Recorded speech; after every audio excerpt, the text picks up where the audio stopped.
Story recapped here. Today, I'm going to explain a horror, mystery, thriller film called The Possession of Hannah Grace. Spoilers ahead. Watch out and take care. In a church's attic, two priests perform an exorcism on a young woman tied to the bed. The young woman, Hannah, doesn't react to his prayers, opting for the priest to check on her. Hannah's father, Granger, is in tears, not knowing if they could save his daughter's life. Suddenly, Hannah's eyes open with one bright blue eye. She knocks down the older priest, laughing maniacally as her body contorts. The younger priest douses her with holy water while the older priest continues the exorcism. Hannah screams painfully, alerting Granger to beg for her to fight the demon inside. Her beastly growl quiets, and for a moment, her eyes turn back to brown as she recognizes her father. She looks to her father mournfully but is quickly overcome by the demon again. One of her eyes turns back to blue, and she breaks out laughing. The older priest stops his prayer abruptly, falling into the demon's control. Hannah shrieks as she telepathically pushes the priest into a spike on the wall. Next, she chokes the younger priest in midair. Granger attempts to save the priest, but he's powerless. The demon speaks in a deep voice, claiming Hannah's soul is his for eternity. Hearing this, Granger accepts that there is no hope for his daughter, but he cannot let the evil free in the world. With a heavy heart, he takes a pillow and smothers his own daughter until her limbs no longer move. As soon as Hannah's gone, the younger priest is freed from the demon's chokehold.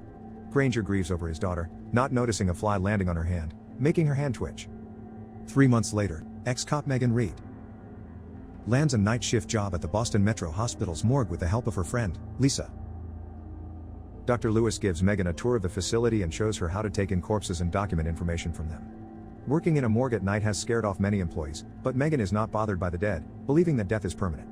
Dr. Lewis welcomes Megan to the team, who's eager to start a new chapter of her life. On her first shift, Megan meets the security guards Ernie and Dave before heading to the morgue. Her night is spent transcribing reports until the motion-triggered lights go off. She heads out to activate them but is startled by the alarm, announcing that a body is about to be delivered through the intake bay. Despite her stoic demeanor about the job, Megan feels uneasy as she receives the first cadaver she has to process alone. Following protocol, she takes images of the body and scans the fingerprints for identification. As she wheels in the first body into the refrigerated drawer, Dave pops in, startling her. Dave apologizes for scaring her, but Megan is not interested in hearing more. The rest of the night starts to get boring, as there is not much to do. Megan makes a ball out of rubber bands before heading to the bathroom. She accidentally triggers the hand dryer as she exits, making her jump. Walking back to her post, Megan spots a man standing in the middle of the hallway. The man disappears in front of her eyes, and her memories flash before her eyes. She hears a man asking, "Why didn't you shoot?" Then sees her ex-partner with whitened eyes. She snaps back into reality, heaving and shaking. She heads for her purse, spilling pills into her hands. Staring down on the pills, she questions her condition.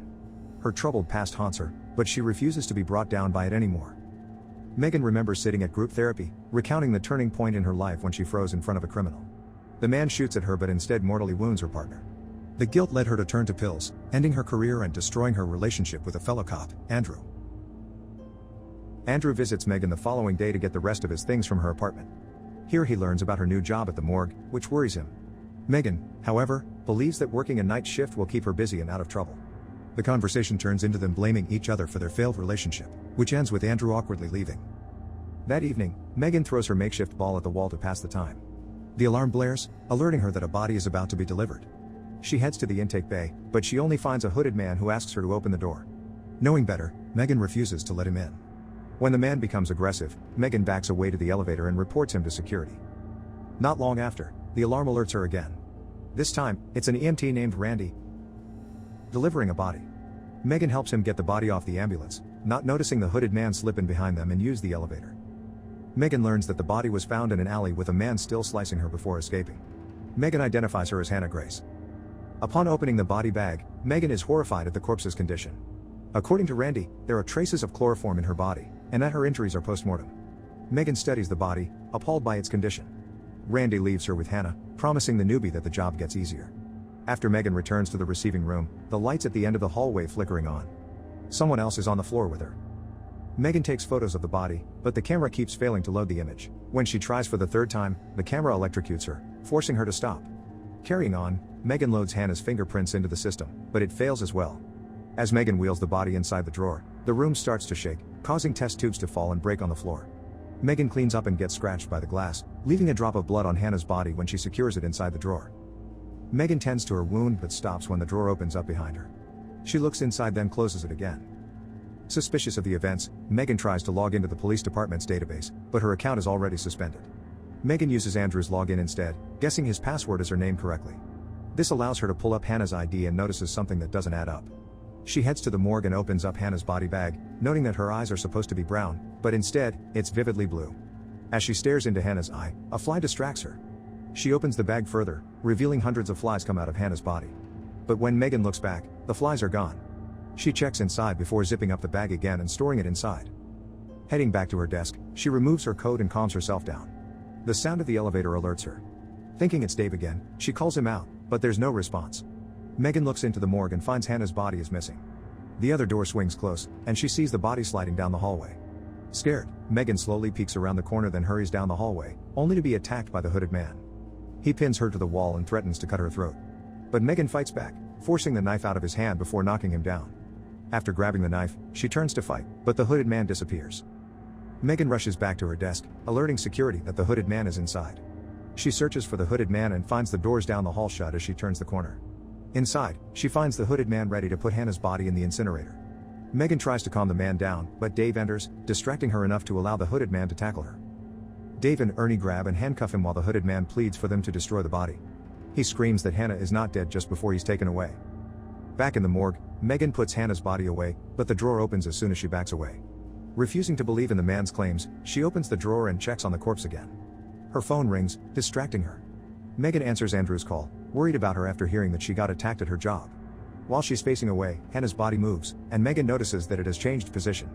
Megan peers into the corpse and sees it exhale. Frightened, Megan closes up the bag and leaves. She waves her hands to activate the lights again, but they don't switch on until she spots Lisa in the stairwell. Having heard about the hooded man, Lisa offers to let someone cover Megan's shift. Not wanting to give up and let someone else take over, Megan decides to stay despite Lisa's insistence that she should rest. Noticing Megan's uneasiness, Lisa becomes concerned. Megan confesses that she heard Hannah's corpse breathe. Lisa explains that corpses sometimes let out air when they're moved, comforting Megan. Feeling better about the night, Megan and Lisa have lunch together. Megan shares that she didn't freeze when she saw the hooded man and was focused on defending herself. She questions why she couldn't do that on the night her partner died. Lisa encourages her that it's progress for her healing. Dave walks in, announcing that someone is here to visit Megan. The women head out, leaving Dave alone as the drawer to Hannah's body opens again. Megan meets with Andrew, who lets her know that the hooded man isn't talking to them. Seeing her stressed, Andrew is concerned, knowing how she reacts to such pressure. He accuses Megan of taking a bottle of Xanax from the items that he retrieved from her home, offending her. Before Andrew leaves, Megan gives him Hannah's fingerprints to get more information from the police database. Megan thinks that Hannah's ID is a fake, given her mismatched eye color. Back in the morgue, Dave takes Megan's rubber ball and pretends to be a baseball player. He hears heavy footsteps inside the morgue and is surprised to see the same rubber ball inside, which he was playing with in the hallway earlier. Dave hears movement inside one of the drawers and hesitantly opens it. He peers inside, but a pair of hands grab his head from above. Suddenly, the room shakes violently as Dave is pushed up against the door by an invisible force. He floats in midair as his limbs painfully distort. His body is dragged against the ceiling until he drops into an empty drawer. The drawer shuts, and Dave screams abruptly stop. The lights flicker back on as Megan walks back inside. Confused, Megan searches for Dave but cannot find him. She heads to the ladies' bathroom, gazing down the hall before entering. Inside a bathroom stall, she sends Andrew a text, apologizing for her behavior earlier. She's confused when she hears the bathroom door open, then a hand dryer blasts on. She calls out, thinking that it's Dave. Nervous at the heavy footsteps, she begins to dress but stops when her rubber ball rolls into the stall. Scared, Megan checks under the door but finds the room empty. She gets up, only to be startled by a rotting hand grabbing the ball from under her.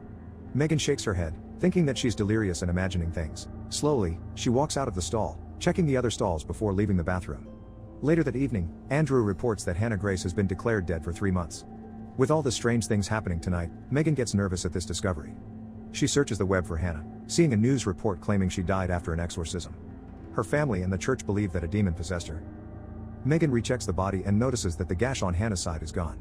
Hoping to find answers, Megan checks the security footage from earlier this evening, where she sees a distorted figure appearing in the hallway.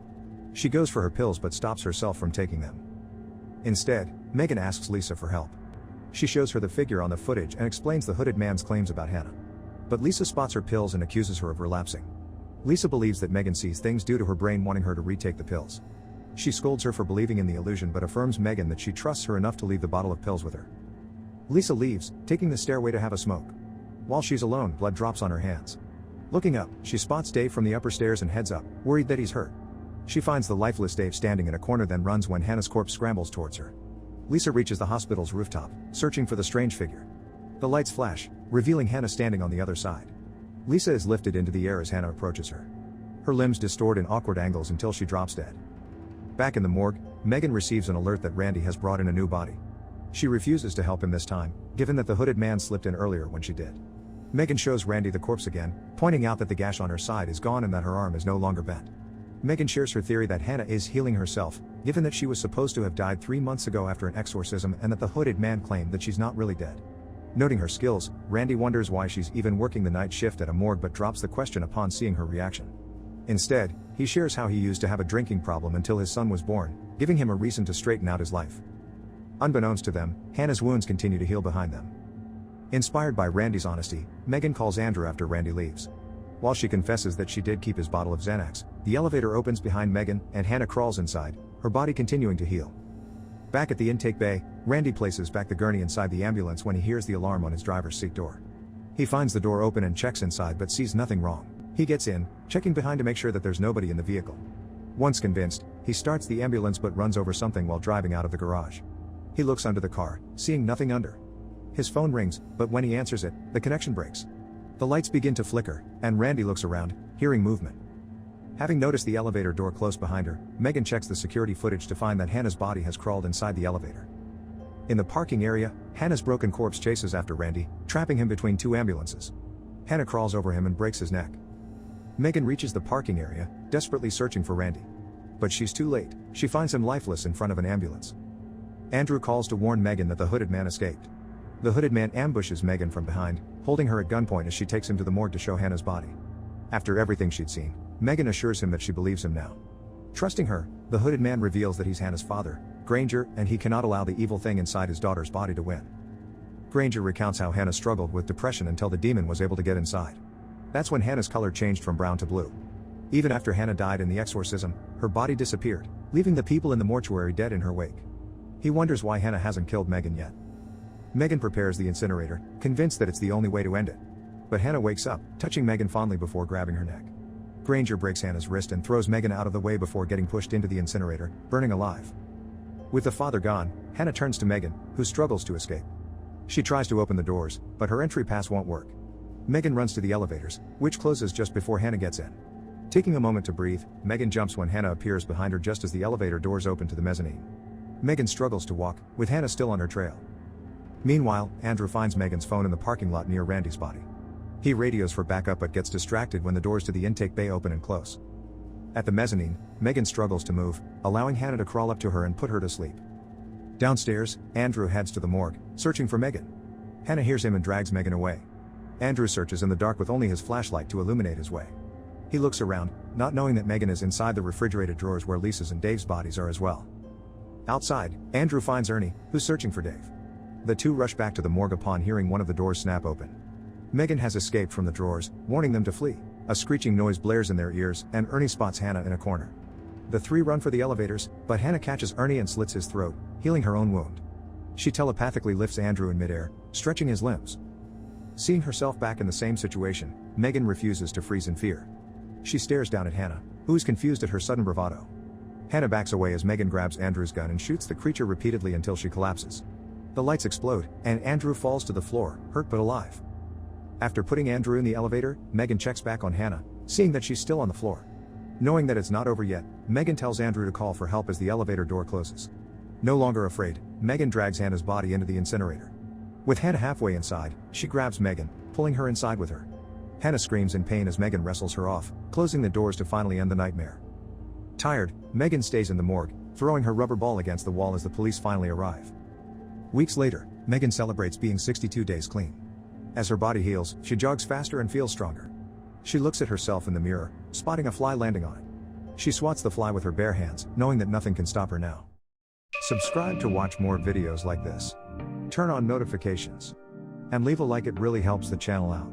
Thank you for watching.